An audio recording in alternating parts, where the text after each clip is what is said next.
شریف سے درس دیں حدیث کا، سب سننے کے لیے تیار۔ وہ دیتے ہیں مولانا ذکریہ صاحب کی فضائل اعمال کا درس۔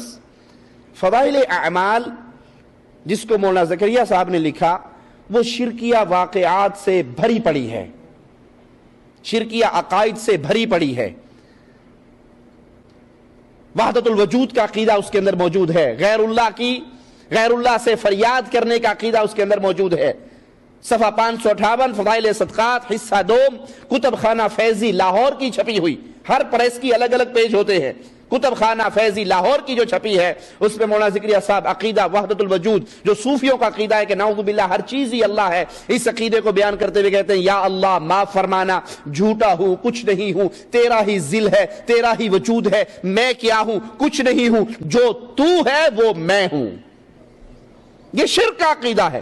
اس عقیدے کے آنے کے بعد اب کوئی یہ کہے کہ ان کی محنت تو دیکھو، ہم کہیں گے جب شرک آ جاتا ہے تو ساری محنتیں برباد ہو جاتی ہے۔ عاملۃ ناصبہ تصلی نارا حامیہ، محنت کر کر کے گردنیں جھکی ہوں گی لیکن یہ سارے اعمال برباد کر دیے جائیں گے اور جہنم کا ایندھن بنا دیا جائے گا۔ کیوں؟ اگر عقیدہ شرک موجود ہے۔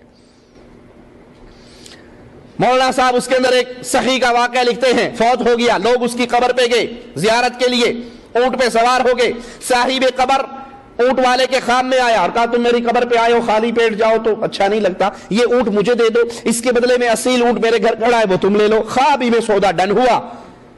مولانا ذکریہ صاحب کے لفظ ہیں کہ صاحب قبر اٹھا، اس نے اونٹ کو نہر کیا، ذبح کیا، قبر سے اٹھا، ذبح کر دیا۔ جب یہ باقی سوئے ہوئے اٹھے تو دیکھا اونٹ کا خون جاری تھا، بچنے کی امید نہیں تھی، اس کا گوشت بنایا کھایا پیا، واپس جا رہے تھے، سامنے سے ایک آدمی آ رہا تھا، کہتا تمہیں فلاں ابن فلاں کون ہے؟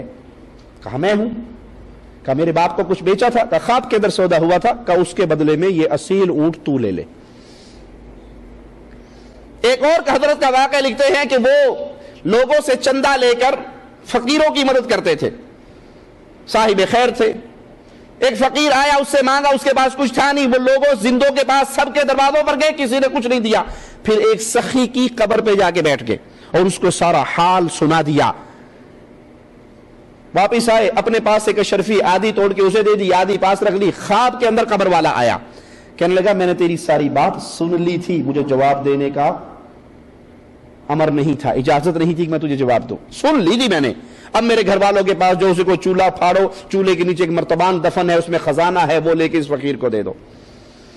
مولانا صاحب کے دو لفظوں پہ غور کیجئے، صاحب قبر اٹھا اونٹ ذبح کرنے والے قصے میں، اور ادھر کہہ رہے ہیں قبر والے نے کہا میں نے تیری بات سن لی تھی، جواب دینے کی اجازت نہیں تھی۔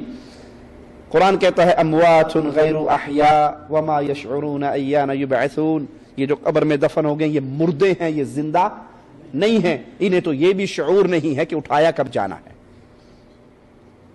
تو پیارے بھائی محنت بہت ہے، کاوش بہت ہے، خدمت بہت ہے، مال کی قربانی، وقت کی قربانی، لیکن اصل بات کیا ہے کہ پیش کیا کر رہے ہو، سپلائی کیا کر رہے ہو۔ بشر کی لکھی ہوئی کتاب وہ بھی جو غلطیوں سے بھری پڑی ہے، بشر کی لکھی ہوئی کتاب اور وہ کتاب جس کے اندر شرکیہ واقعات ہیں، قبر پرستی کی دعوت ہے، مردوں سے مانگنے کی دعوت ہے، تو جب شرک داخل ہو جاتا ہے پھر کوئی محنت بھی قبول نہیں ہوتی۔